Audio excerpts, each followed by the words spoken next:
Merci à tous d'être aussi nombreux aujourd'hui. Avec Anouk, on va vous parler un petit peu de ce qu'on fait au quotidien. Mais d'abord, peut-être un peu vous parler d'Urban Vitalise très rapidement pour ceux qui ne nous connaissent pas. Alors, Urban Vitalise, c'est un service numérique qui est public et gratuit. Notre objectif principal, c'est d'orienter les collectivités qui ont des projets de réhabilitation de friches et qui rencontrent des blocages vers les bons acteurs, les bons dispositifs, appels à projets, mais également des stratégies et les bonnes étapes à suivre euh, qui peuvent venir en fait l'aider dans ce projet de réhabilitation qui, on le sait, sont souvent assez fastidieux. Alors certes, c'est un service numérique, mais c'est un service qui est aussi humain. Donc derrière la plateforme et les recommandations qu'on vous fait, on est une équipe donc notamment d'urbanistes, donc Anouk et moi. On n'est pas seul. Il y a également beaucoup d'acteurs publics locaux qui sont également inscrits sur la plateforme et qui sont présents au quotidien pour pouvoir vous aider, vous conseiller sur des questions des fois un peu plus réglementaires, un peu plus précises et un peu plus locales, et ce qui permet donc de suivre efficacement les projets des différents territoires. En à peu près 2 ans d'existence, et à quasiment 200 friches à travers la France, comme vous pouvez le voir sur cette carte. Il y a plus de 75 départements qui sont concernés et notamment beaucoup de communes petites villes de demain, ce qui est assez normal considérant notre cible qui finalement sont plutôt les petites et moyennes collectivités qui sont notamment donc en manque d'ingénierie où on a en fait sur place un besoin d'ingénierie externe, notamment pour des projets d'aménagement aussi complexes que les friches. On a eu la chance, j'ai envie de dire, pendant tous ces mois et toutes ces friches accompagnées, de rencontrer leurs problèmes, d'en discuter. Mais aujourd'hui, on ne voulait pas spécialement mettre le focus sur les problèmes rencontrés, mais ajouter à ça aussi des solutions qu'on a l'habitude, nous, de proposer durant nos échanges et durant notre travail quotidien. On vous a fait un petit panel un petit peu des problèmes les plus souvent rencontrés. Et bien sûr, sans surprise, on a près de trois quarts des projets accompagnés qui ont des problèmes de financement. Ces problèmes, on le sait, hein, sont dus voilà, des fois à des coûts de dépollution, de déconstruction. Mais ce qui est intéressant, c'est de se rendre compte aussi qu'ajouter à ces problèmes de financement, on a également un gros besoin de compétences externes, mais des compétences externes qui finalement, alors même si on sait qu'on ne les a pas en interne, là où le bas blesse, c'est qu'elles sont difficiles à identifier. Le projet friche dans son ensemble est assez compliqué et vient chercher vraiment un panel très très varié de thématiques. Et ce qui est compliqué, c'est de savoir à quel moment venir faire appel à la bonne personne, aux bonnes compétences. Et nous, c'est vraiment donc, un des problèmes vraiment en duo avec le financement, c'est de se dire, bon d'accord, on a repéré cette friche, mais maintenant, comment on fait pour aller chercher les bonnes personnes pour nous aider à avancer?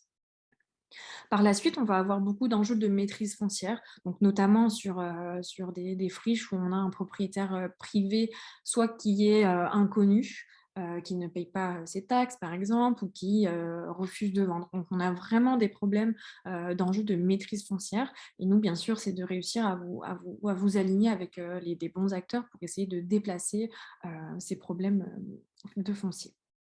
On a également beaucoup de questions sur les recherches de porteurs de projets, parce que vous vous en doutez, on travaille avec beaucoup de collectivités qui sont sur des marchés, plutôt détendus, et donc de venir trouver, un porteur de projet qui sera en capacité, de venir accompagner la collectivité dans ce qu'elle souhaite faire, dans, son montage de projet également. Ce sont des choses, voilà, qui sont, de plus en plus, compliquées.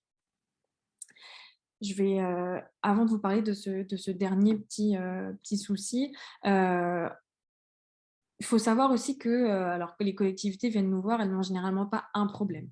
C'est vraiment une addition, en fait, de toutes ces choses-là qui nous permettent, nous, de produire une stratégie, d'essayer de voir ensemble, comment on peut trouver donc notamment la définition pardon, d'un usage futur. On ne peut pas juste avoir un usage futur si en amont, le financement est très précaire, le foncier n'est pas maîtrisé. Donc, je vais laisser à nous continuer, rentrer un petit peu plus dans les détails de justement quelques solutions qu'on peut venir ajouter à tous ces problèmes que rencontrent les collectivités. Merci et bonjour à tous. Effectivement, pour enchaîner sur ce qu'expliquait Salomé sur les problèmes, déjà on voulait identifier ce qu'on appelait solutions type, en fait, c'est-à-dire des acteurs un peu incontournables sur le sujet des friches, parce qu'ils sont spécialistes des friches ou plus généralement du foncier ou de l'aménagement. Donc il nous semblait important de les citer et d'expliquer un peu leur rôle. Et donc, le premier exemple, alors ça, c'est un problème que Salomé n'a pas cité, mais qui est récurrent sur certains types de friches, par exemple les friches industrielles, c'est la question de la pollution des sols. Et j'ai déjà vu quelqu'un le mentionner dans le chat. Donc, on sait bien que c'est un problème qui revient souvent. Et pour nous, un peu l'automatisme quand il y a une question de pollution des sols, c'est de penser à l'ADEME. Parce que c'est un acteur qui peut à la fois accompagner au lancement d'études, donc soit des études qui permettent d'identifier les sources de pollution, ou alors des études qui seront plutôt pour la gestion de cette pollution. Et ils peuvent aussi, dans le cadre de certains appels à projets dispositifs, financer les travaux de dépollution des sols. Donc c'est à la fois un accompagnement méthodologique pour le lancement des études et aussi une source de financement potentiel au gré des appels à projets. Le deuxième exemple qu'on voulait souligner, c'est quand il y a des questions de maîtrise foncière, donc Salomé l'a mentionné, c'est bien sûr les EPF, les établissements publics fonciers, qui sont des experts sur le sujet du foncier, mais même sur le sujet des friches plus généralement.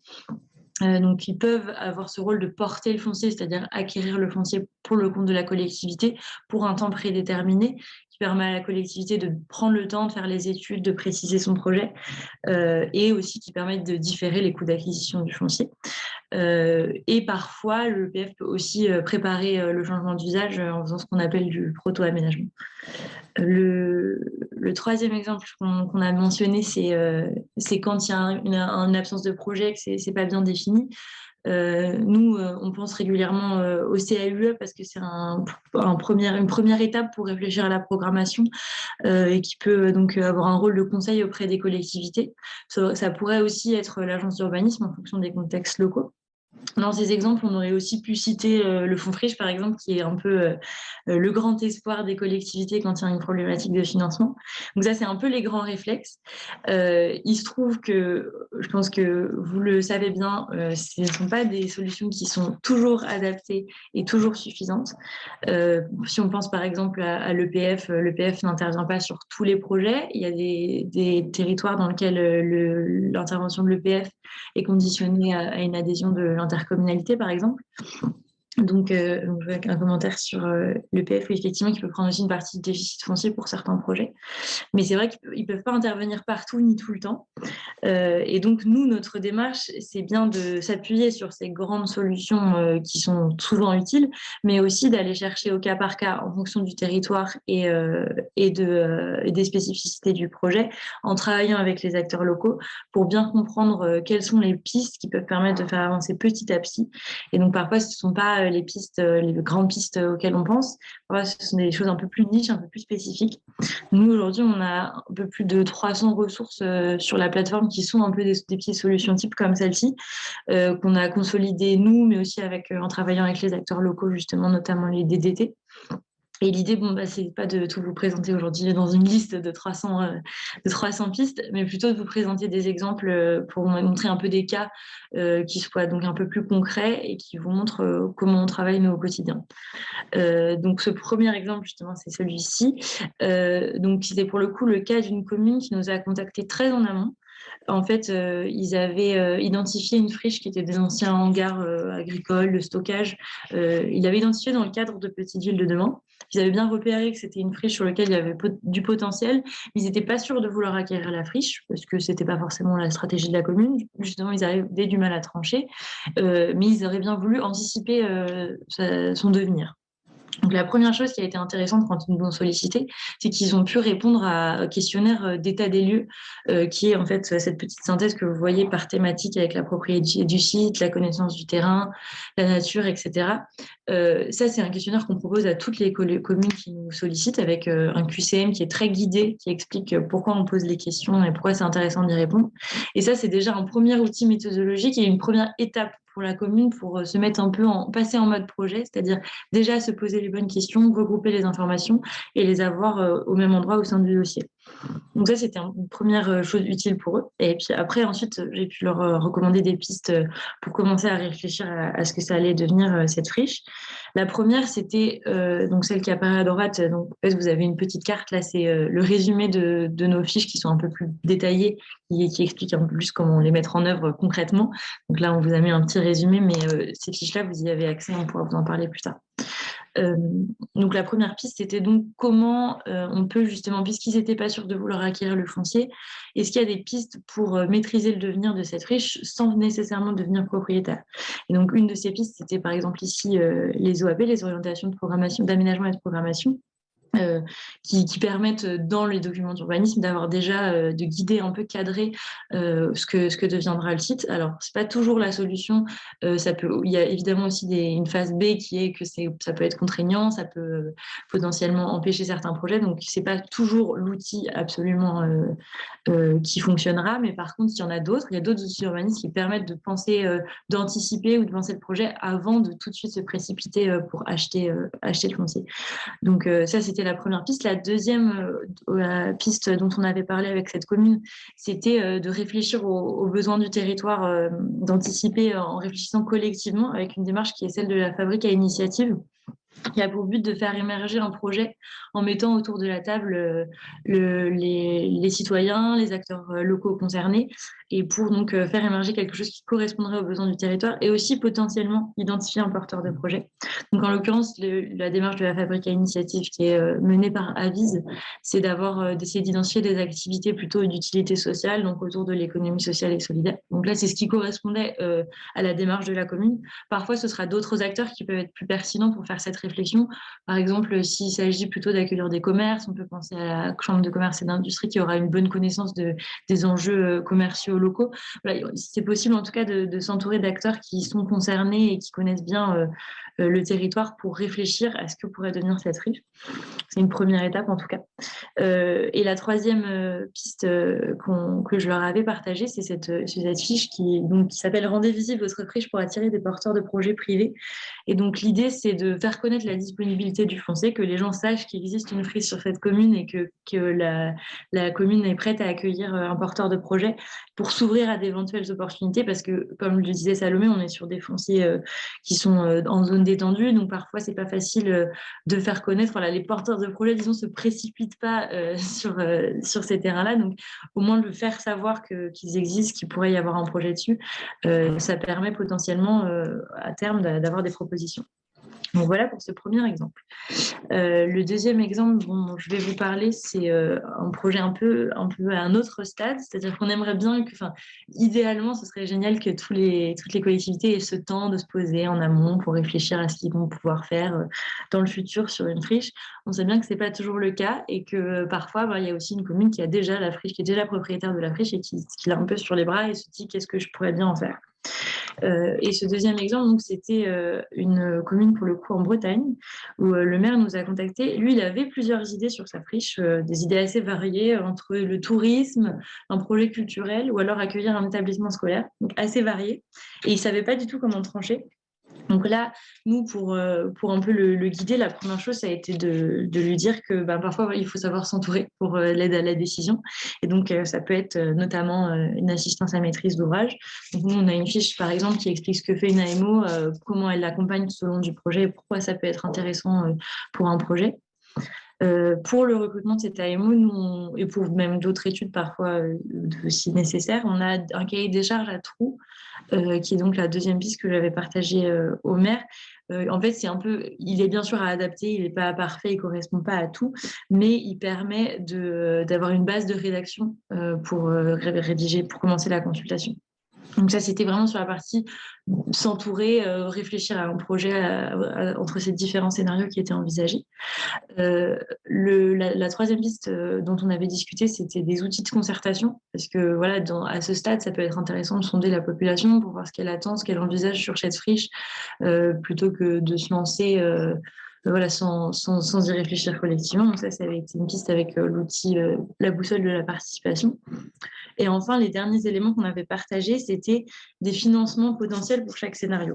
Alors, évidemment, l'idée, quand on fait un projet qui est un projet complexe, long, sur une friche, l'idée, c'est pas de faire seulement en fonction des opportunités de financement. L'idée, c'est quand même de penser à un projet qui correspond aux besoins du territoire.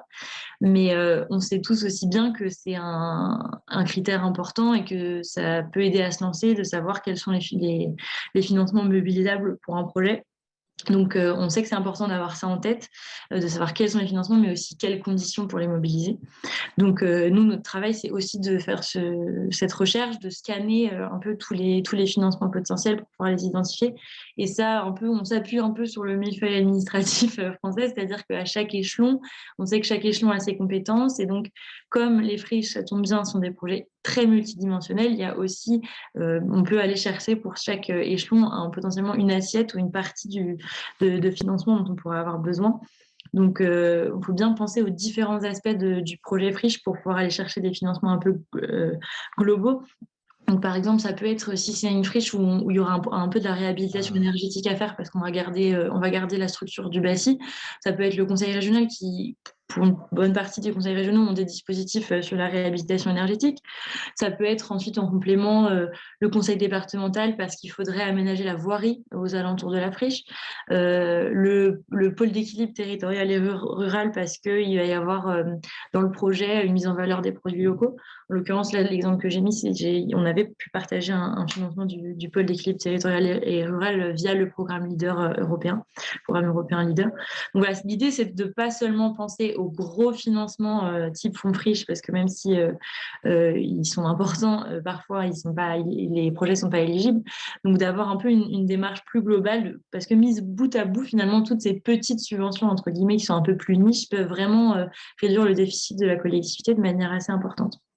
Donc voilà notre démarche pour ce qui est recherche de financement. Je vais laisser Salomé sur les prochains exemples. Merci Anouk. Alors, ce qu'on a rencontré aussi, ce qu'on continue de rencontrer, c'est souvent des friches qui, malgré elles, sont teintées d'une thématique. Et donc là, par exemple, je prends un exemple comme ça, d'un presbytère. Donc, on avait vraiment des questions de patrimoine. Et finalement, la réflexion, alors autant des fois la stratégie, quand on n'a aucune idée de quoi faire, peut être vraiment beaucoup plus large. Autant là, quand on a une friche qui est vraiment teintée par une thématique comme le patrimoine, on se demande mais quelle solution? Comment on fait pour répondre à déjà cet objet complexe d'aménagement qui est la friche et qui par-dessus a des contraintes comme le patrimoine? Là, les exemples que je vous présentais ne concernent pas une seule friche parce que vous le verrez, on est sur plusieurs territoires différents, mais c'est pour montrer un petit peu la multitude de choses qui existent. On peut financer la restauration de bâtiments à valeur patrimoniale, donc notamment donc là, le conseil départemental, donc comme le disait Anouk, de Savoie. Ils peuvent participer aux travaux. On a à côté de ça la région, donc là le conseil régional du Grand Est, qui permet de financer la préservation et la restauration, mais du patrimoine qui est non protégé. Donc, on n'est pas seulement dans un cadre de monuments historiques, on peut être aussi dans des fois du patrimoine qui est culturel, qui est sentimental, où on a vraiment une collectivité qui est très attachée. Et là, c'était notamment le cas de ce presbytère dans le Grand Est. Donc, on peut venir aussi chercher des aides qui ne sont pas les aides officielles qu'on connaît, par exemple des monuments historiques. Par la suite, on peut donc également, grâce à la mission du patrimoine, donc on peut venir signaler la valeur patrimoniale pour obtenir un financement. Donc vous connaissez peut-être, hein, donc c'est grâce au loto du patrimoine. Alors c'est vrai que de pouvoir avoir une plateforme où, alors certes, elle ne vous donnera pas tous les financements possibles pour pouvoir réhabiliter de A à Z ce presbytère qui est en train de devenir une friche, mais on peut venir au moins, grâce notamment donc à la mission patrimoine, venir mettre un peu en lumière cet objet, notamment pour les concitoyens, pour la région, pour les départements. Et ça permet aussi, suite à cette mise en lumière, que les gens reconnaissent cette friche comme étant autre chose que simplement un objet en friche. C'est un objet d'architecture qui a du vécu, qui est une représentation forte pour les citoyens. Et on peut venir également donc jouer sur cette catégorisation et sur cette valeur finalement sentimentale que les citoyens peuvent avoir au-delà de l'objet qui est simplement aujourd'hui considéré comme étant une friche. Et ce qui est très intéressant aussi, donc encore sur la fondation du patrimoine, on peut venir ajouter à ça une dimension qui est très sociale, donc notamment avec le soutien à la formation et à l'insertion socio-professionnelle, pardon, donc dans le cadre de projets patrimoniaux. Donc on a voilà, cette friche, ce presbytère, et on sait qu'on veut le restaurer, mais on peut le faire aussi de manière socialement très, très admirable, et ce qui permet donc de venir associer à ça des financements, associer à ça une participation qui est citoyenne, et d'avoir vraiment un projet finalement qui fait consensus. Et c'est en ça que les différentes thématiques, là on a choisi le patrimoine parce que c'est une thématique qui revient souvent, mais Anouk parlait par exemple d'un projet d'école ou des choses comme ça. On a souvent, autre que le problème de la friche en amont, qui est le foncier, la pollution, la déconstruction, on peut avoir aussi cette thématique qui nous guide, cette thématique de projet un peu clé en main qu'on a et qui permet de faciliter et de fluidifier un petit peu la réhabilitation de la friche. Pour continuer, je vous parlais au tout début justement de ces compétences externes. Alors compétences externes, c'est un très grand mot, mais nous, ce qu'on entend par là, c'est que nationalement, partout en France, donc dans certaines régions, certains départements, mais aussi, par exemple, des fois au ministère, on peut avoir des compétences externes qui nous permettent, sur des sujets des fois qui sont très niches, très précis, de venir chercher des compétences qui vont permettre d'avancer pas à pas sur les projets de friche. Donc là, par exemple, on a, bien sûr, hein, et notamment pour les petites villes de demain, bon, un acteur qui est très connu, donc la Banque des Territoires, mais qu'il ne faut pas se dire: «Oui, bon voilà, la Banque des Territoires, on connaît». Je pense que les cofinancements, et notamment sur les phases d'études, sont vraiment très importantes parce que ça nous permet de définir au mieux le projet, et Anouk vous l'a vraiment bien exposé. Et notamment avec, voilà, ici un petit angle qui est différent, qui est sur les expérimentations innovantes. Donc on peut aussi aller dans des démarches qui sont plus innovantes, qui vont faire en sorte que cette friche ait plus de visibilité et que le projet finalement ne soit que meilleur. Donc par la suite, je vous ai parlé de co-citoyens, de mise en lumière, et finalement, on s'est rendu compte que le financement participatif pour des projets culturels, éducatifs et sociaux sont souvent une clé assez intéressante, parce que les gens se sentent concernés quand ça fait 15 ans qu'on a une friche en plein milieu de son centre-bourg. Généralement, on finit par l'avoir ou ne plus l'avoir. Et c'est sur ça qu'il faut venir jouer également pour les collectivités, c'est de se dire, mine de rien, tous ces citoyens qui ont grandi et qui ont vu cette friche dépérir ont peut-être aujourd'hui envie de participer à sa réhabilitation. Et donc là, par exemple, dans toutes nos ressources, on a un guide qui est proposé donc par l'Association des financements participatifs, qui permet d'aider au développement de projets participatifs comme celui-là. Donc c'est vraiment très intéressant. Je pense que ce qu'on veut vraiment essayer de vous montrer là lors de ce webinaire, c'est vraiment le panel de solutions qui existent, et qui finalement ne sont pas tous tamponnés par le mot friche ou foncier abandonné. Donc nous, on est quand même très optimiste sur le fait de pouvoir aller, certes, gratter à beaucoup de râteliers, mais avoir potentiellement beaucoup de choses en retour qui sont très positives. Donc là, je vous parlais du ministère, par exemple.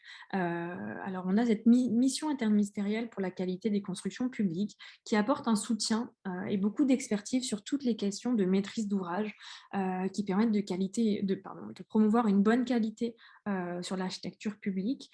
Ils ont par exemple donc une hotline, vous pouvez poser vos questions par mail. Il y a beaucoup de documents également sur leur site. Et sur la question, donc là, on était plutôt sur la question de maîtrise d'ouvrage, mais ils ont aussi des aides sur les questions de maîtrise d'œuvre, et donc notamment des architectes qui peuvent venir gratuitement faire partie d'un jury.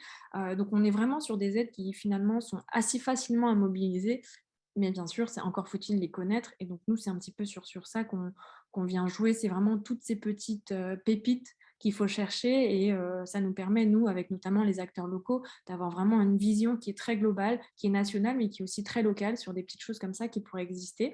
Et ce qui est très intéressant finalement, c'est de pouvoir d'un département à l'autre s'entraider, se parler de choses qui existent, de manière de travailler ensemble.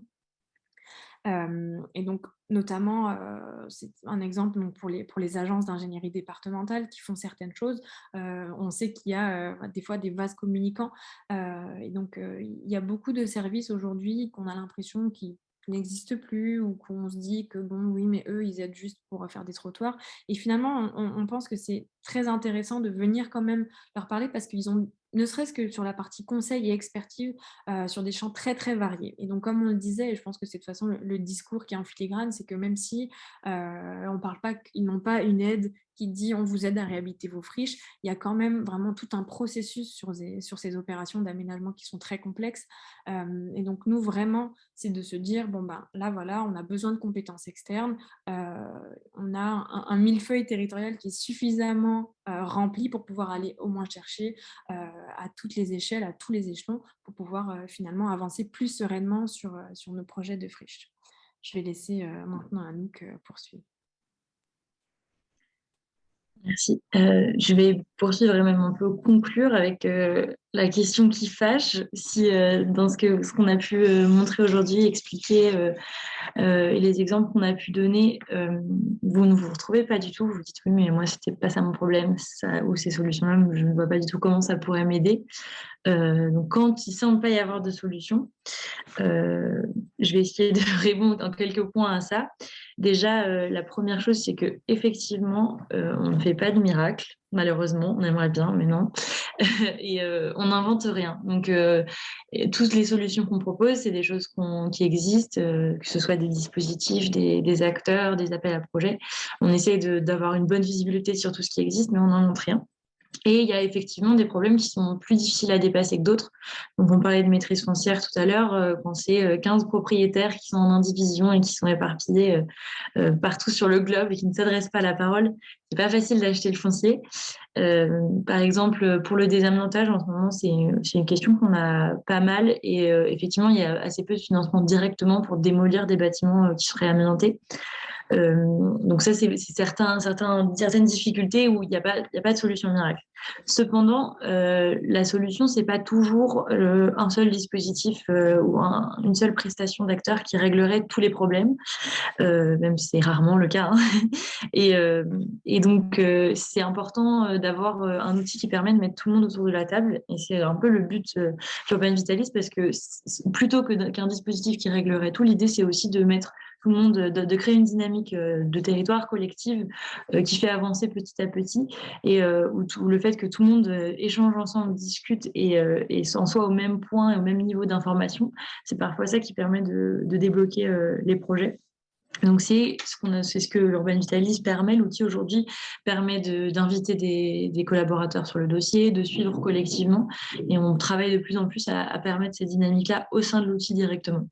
Et puis, on a aussi ce rôle d'identifier parce que il y a peut-être des acteurs locaux avec qui vous êtes déjà en contact et peut-être d'autres non. Et donc, nous, on va essayer de faire en sorte d'identifier les bons contacts pour que vous puissiez mettre tout le monde autour de la table précisément.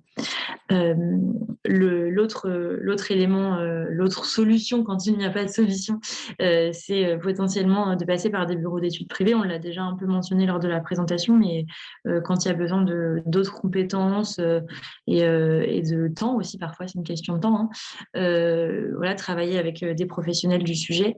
Comme je l'ai vu passer dans le chat, nos collègues l'ont dit, mais effectivement, nous, on est un service public, donc on ne peut pas faire nous-mêmes pointer quel acteur privé va pouvoir intervenir. On ne peut pas vous dire avec quel bureau d'études travailler. Par contre, on vous aide déjà en vous aidant à identifier quel type d'études est utile pour vous à votre stade, avec votre projet, votre contexte, de quel type d'études vous pourriez avoir besoin. On propose, j'en ai parlé tout à l'heure, un modèle de cahier des charges. On peut aussi vous indiquer, par exemple, qui pourrait vous aider dans la rédaction de ce cahier des charges. Voilà, on essaie de vous accompagner dans la démarche pour ensuite que vous puissiez être accompagné par des bureaux d'études privés si c'est de ce dont vous avez besoin. Et enfin, le troisième point qui est peut-être le plus important, en tout cas à l'échelle de notre outil, c'est que on sait bien que les projets friches sont très longs. C'est aussi pour ça que l'outil numérique est utile, parce que l'outil numérique permet ce suivi sur le long terme. Et donc, il y a un vrai enjeu de temporalité avec Urban Vitalis, c'est-à-dire que s'il n'y a pas de solution aujourd'hui, et je pense par exemple sur le désamiantage, c'est un bon exemple, peut-être qu'il y en aura une dans 1 mois ou dans 6. Euh, et nous, on fait le travail, c'est notre travail de faire cette veille, de suivre ce qui existe comme financement, comme dispositif.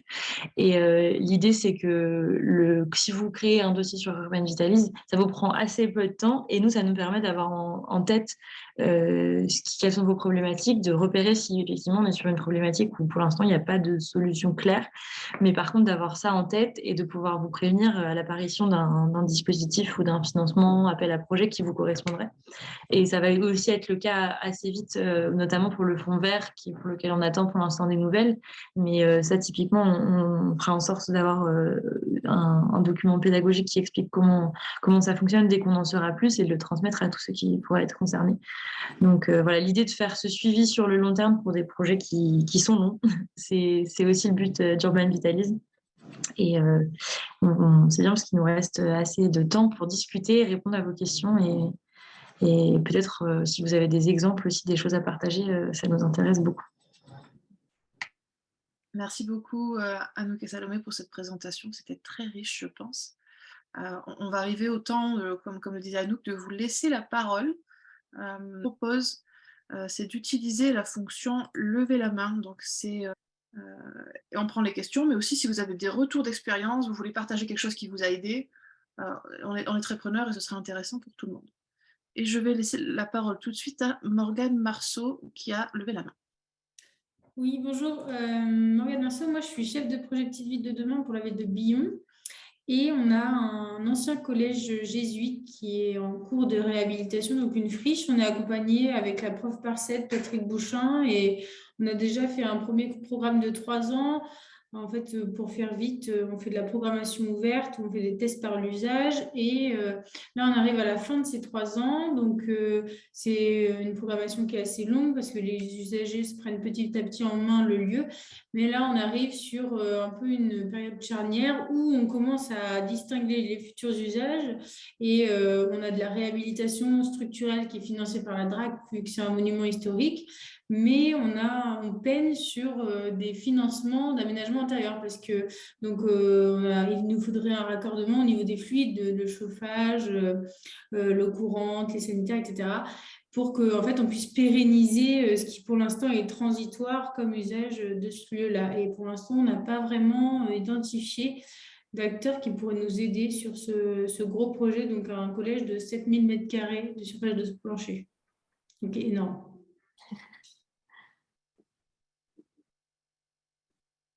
Je ne sais pas si vous m'avez bien entendu, oui. Oui, oui, oui. Merci pour ce partage. Alors, c'est en Auvergne-Rhône-Alpes, hein, c'est ça? Oui, c'est ça, oui, exactement, dans le Puy-de-Dôme. D'accord, très bien. C'était pour être sûre de ma géographie. Ça. Alors là, comme ça, c'est sûr que ça va être hyper. Alors, on n'a pas de solution clé en main comme ça. Il faut voir par contre avec quelques recherches. Et là, vous êtes accompagné vraiment j'imagine, de tout ce qui est donc des DT, donc Mamie Drac, Dréal aussi, j'imagine, région. Ces gros projets, ouais, d'accord. Ok. Il faudrait qu'on voit. Là, comme ça, c'est vrai que je pense ni Anouk ni moi va être en capacité de trouver un acteur comme ça. Nous, ça pourrait être intéressant de chercher et, comme elle disait, de faire potentiellement de la veille aussi sur des sujets comme ça. Parce que c'est vrai que souvent, on parle de la réhabilitation extérieure, de la dépollution et de choses comme ça. Puis finalement, il en faut plus parfois aussi. Donc pour nous, ça pourrait être super intéressant. Donc si vous souhaitez, on peut vous accompagner peut-être plus longuement ou en tout cas de manière plus cerné. Donc, si vous le souhaitez, vous pouvez déposer un dossier sur Urban Vitalise. Je pense que potentiellement, ça va être à nous, dans cette région, qui discutera avec vous, mais on pourra en tout cas essayer d'en discuter, nous, de nous mettre un petit peu des petits drapeaux si jamais pendant nos recherches, on voit des sujets comme ça. C'est vrai que là, effectivement, on n'a rien sous le chapeau, mais je pense que ça pourrait être intéressant, en tout cas, de pouvoir travailler ensemble, si vous le souhaitez, bien sûr. Et puis, Oui, même pour faire du partage aussi. Donc on est un peu territoire pilote sur ces questions-là. Et donc, du coup, aussi pour les autres communes qui sont peut-être présentes, ça serait intéressant aussi de donner notre démarche et voir si ça pourrait parler à certains. Mais voilà, tout ça pour dire que aujourd'hui, nous, de notre expérience, c'est qu'il y a beaucoup de choses qui se font sur des pollutions sur les structures, comme on disait, mais par contre, derrière, sur la finalisation d'un projet et trouver après, comme vous disiez, les porteurs de projet et vraiment la partie, la dernière phase, quoi.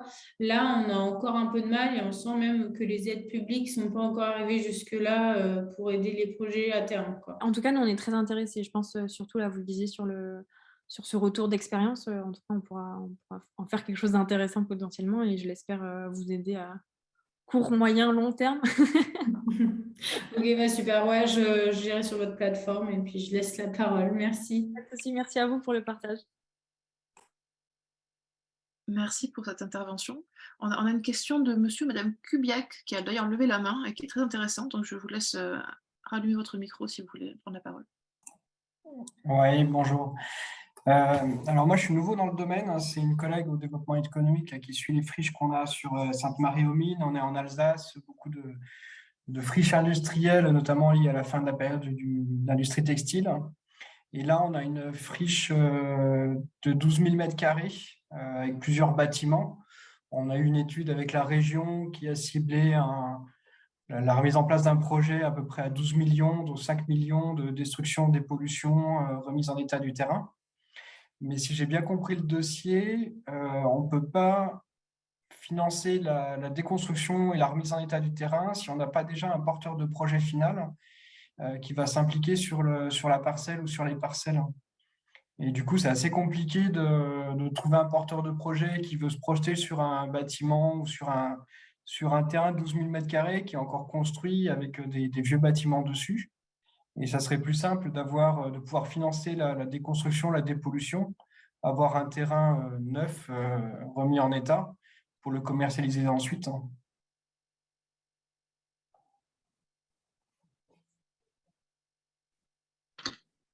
Merci pour ce témoignage aussi, cette question témoignage.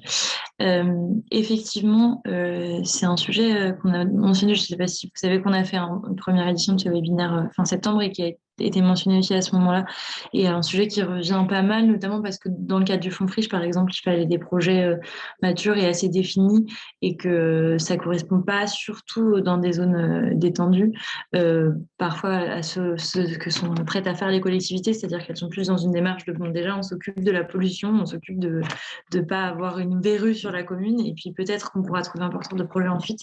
Et c'est vrai qu'en termes de temporalité, aujourd'hui, c'est difficile de commencer par mettre en sécurité ou carrément démolir s'il n'y a pas quelque chose derrière, parce que, comme je le disais, par exemple, un financement de démolition de bâtiments amiantés, ça n'existe pas vraiment. C'est-à-dire que je continue à chercher régulièrement parce qu'on ne sait jamais.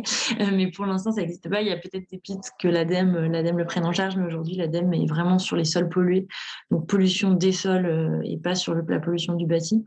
Donc, c'est vrai que cette question de comment, bien sûr que l'entreprise serait intéressée par un terrain nu, mais la commune a proposé pour l'instant un bâtiment pollué et comment on finance la transition entre les deux, c'est complexe. Il faut souvent effectivement, il n'y a pas de règle, mais en tout cas, souvent, ce que font les communes, c'est qu'elles cherchent quand même à s'engager auprès d'un porteur de projet, même si c'est elles qui prennent en charge la dépollution ou démolition.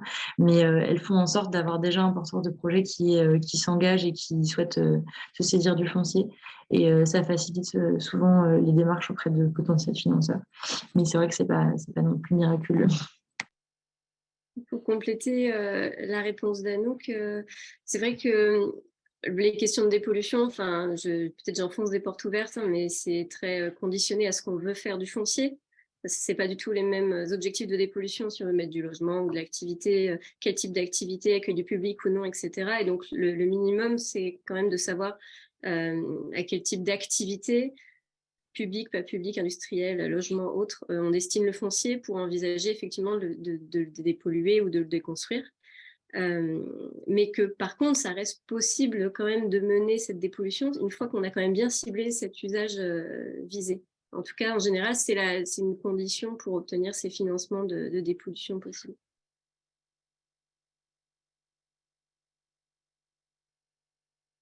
Non, tout à fait. D'ailleurs, quelqu'un de la DDT le disait dans le chat, mais effectivement, on l'a pas trop mentionné là, dans la présentation, mais le fait est que la dépollution est complètement conditionnée à ce qui va se passer ensuite sur cette friche et que si c'est du logement ou un parc pour enfants, c'est pas du tout la même chose que si c'est un projet industriel. C'est vrai que c'est important de se poser ces questions-là avant de se lancer dans l'équipe de la dépollution. On va donner la parole à Madame Sekiu, si vous voulez nous dire qui vous êtes et nous expliquer la question ou votre apport d'ailleurs.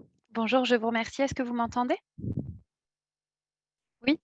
Moi, j'avais une question puisque donc je suis chef de projet et aussi architecte. Donc, chef de projet pour Petite Ville de demain au niveau de la CARF, donc Communauté d'agglomération de la Riviera française. Dans les Alpes-Maritimes, nous avons 3 petites villes de demain et les friches industrielles se concentrent principalement, mais pas que, autour des secteurs gares qui représentent donc des opportunités foncières intéressantes et aussi économiques. Et aussi bon, les enjeux de sol pollué, etc., dont vous discutiez, on s'y retrouve confronté et on a parfois du mal à mettre autour de la table l'acteur SNCF, donc qui conditionne aussi le prix de vente de ces terrains en fonction du projet, etc.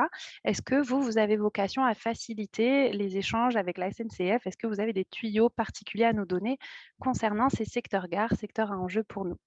Je vous laisse la parole. Quelle question magnifique. Je pense que c'est notre plus grande fierté d'avoir réussi à avoir la SNCF autour de la table. Alors effectivement, c'est un problème qui revient souvent. Alors soit sur le rachat du foncier, soit sur potentiellement des aménagements transitoires. On a quelques ressources donc, de la SNCF sur Urban Vitalise. Ça dépend par contre vraiment du service. Donc ils sont vraiment découpés en plusieurs services. Donc on va avoir le service location, le service foncier, etc., gare et connexion. Donc ça va être un petit peu ça, vraiment la bonne question à se poser. Mais effectivement, on a des contacts. Alors après, ça reste, malheureusement, c'est pas un numéro de portable et puis c'est hyper facile, mais on a quand même au moins une personne qui est sur la plateforme d'Urban Vitalise qu'on peut nous venir marquer sur un projet en disant bah, il y a peut-être un sujet SNCF si tu veux regarder. Après, voilà, ça suit son cours chez eux en interne, mais nous, on essaye au moins de faciliter ce premier pas-là. Voilà, on ne peut pas promettre après que ce soit fluide et très facile, mais en tout cas, nous, on a beaucoup travaillé en amont. Vraiment toute cette recherche d'acteurs qui sont finalement très structurants et avec qui on a besoin d'avoir des conversations, notamment sur ces questions de foncier. Donc peut-être qu'on pourra vous aider sur cette question SNCF. Mais effectivement, il y a beaucoup d'acteurs comme ça qu'on essaye de mettre autour de la table, hein, comme le disait Anouk.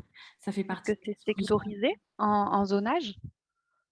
Les interlocuteurs. Oui, alors par région, mais il y a aussi, par exemple, il y a certains services, donc par exemple les services de location des locaux SNCF qui sont centralisés à Paris. Donc ça dépend vraiment à qui appartient le foncier, parce que tous les fonciers SNCF n'appartiennent pas au même service. Donc c'est là que la complexité rentre un peu en jeu. Okay. Et vous les avez déjà vus associés à des projets, par exemple, coportés et par la SNCF et par un acteur public, sans se dire qu'on prend la maîtrise du foncier, par exemple, pour la commune et on en fait quelque chose? Peut-être ça peut être un investissement gagnant-gagnant ou les deux co-construisent? Je crois que dans leur programme, alors ça a changé, Place de la Gare, ça a changé de nom, Mille Gare. Le service Gare et Connexion potentiellement pourrait être enclin à faire ça. Je ne veux pas parler en leur nom, donc je ne vais pas assurer ça à 100%. Mais il me semble qu'il peut y avoir du portage ou en tout cas un conventionnement, des bails emphytéotiques, des choses comme ça qu'on peut faire avec la SNCF. Donc des fois, c'est pas seulement de la vente ou du rachat de foncier. Il y a aussi des projets des fois qui sont plus ou moins long. Après, voilà, bien sûr, c'est eux qui seront porteurs et décideurs de toutes ces questions, mais on a eu en tout cas quelques exemples. Mais si vous souhaitez, on pourra en discuter par la suite. Si vous souhaitez aussi nous poser vos questions, peut-être par mail, si vous ne souhaitez pas le faire maintenant, on pourra vous le mettre dans le chat sans problème. Merci beaucoup, oui, volontiers. Je rends la parole, merci. On va passer la parole à Madame Deblic qui a l'air d'avoir un retour d'expérience à faire, ce qui peut être très intéressant. Oui, bonjour, est-ce que vous m'entendez? nous avons un projet de réouverture de halte voyageurs sur une de mes 2 PVD. Et de ce fait-là, je me suis mise en relation avec la SNCF et comme vous l'avez suggéré, en fait, quand on dit la SNCF, on n'a pas dit grand-chose parce qu'eux aussi, ils ont leur millefeuille administratif, si je puis dire.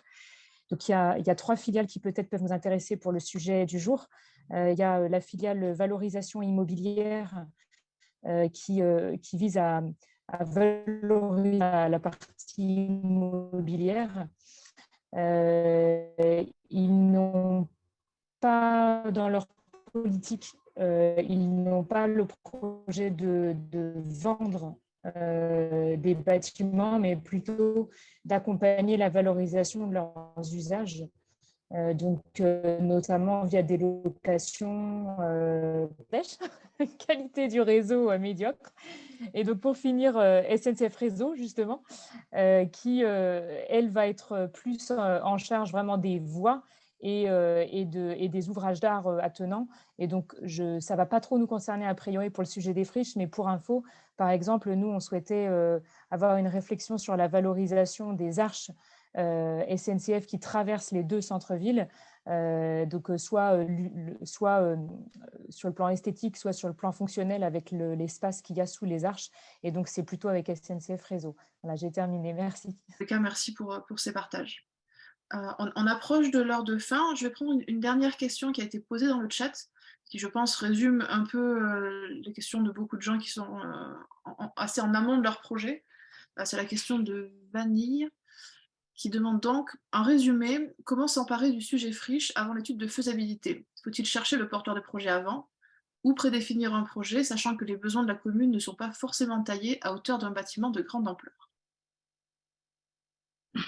Je peux donner des premiers éléments de réponse et puis Salomé complétera sûrement. Alors, malheureusement, je vais commencer avec qu'il n'y a pas de règles, c'est-à-dire dans le sens où c'est compliqué d'avoir une méthodologie qui soit exactement toujours la même pour une friche. Il y a souvent des choses qui se font en parallèle pour avancer. Cela dit, il y a quand même, on n'est pas seul face au flou. Il y a des grandes étapes que nous, on a pu identifier. Et d'ailleurs, je pense que ça peut être intéressant qu'on partage un lien vers la méthodologie qu'on avait créée.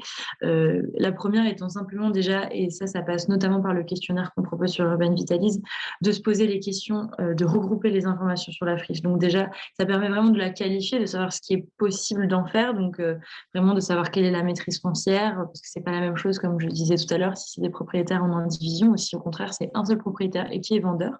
On va qualifier les enjeux de propriété, à quoi ressemble le terrain, est-ce qu'il y a de la pollution. Donc regrouper toutes ces informations-là, c'est vraiment la première étape.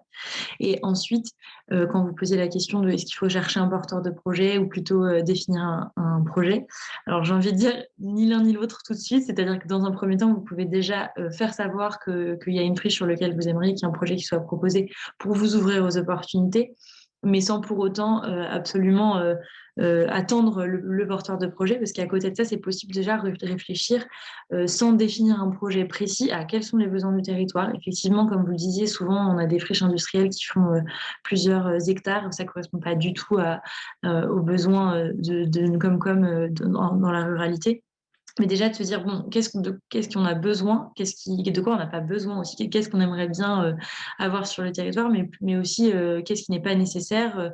Par exemple, est-ce que c'est dangereux d'accueillir des commerces ici alors qu'on est en train d'essayer de revitaliser le centre-ville et que donc ça pourrait créer une concurrence, de commencer à réfléchir par rapport au projet urbain global, qu'est-ce qui pourrait être intéressant d'accueillir, et de le faire étape par étape. Et quand on parlait de la pollution tout à l'heure, de réfléchir en parallèle à la fois la pollution, donc quels sont les enjeux du sol, quels sont les enjeux et les contraintes, et donc de mettre en parallèle ces contraintes avec un projet potentiel pour pouvoir penser quelque chose qui est faisable. Donc ça, c'est vraiment, comme vous le disiez, en amont de l'étude de faisabilité, d'avoir déjà cette logique-là en tête 15 heures. Il est 15 heures tout pile, donc on va s'arrêter là.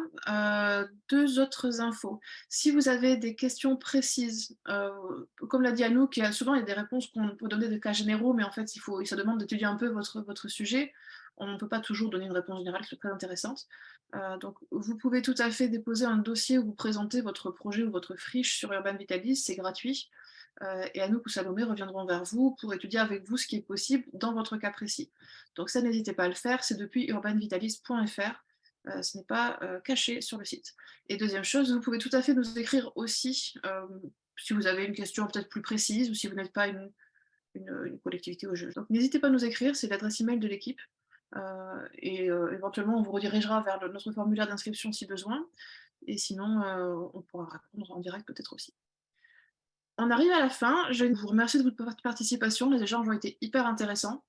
On est très content qu'il y ait des partages d'expériences aussi. On est très content si on arrive à vous amener quelques réponses. Et on vous dit merci et à bientôt et bon après-midi.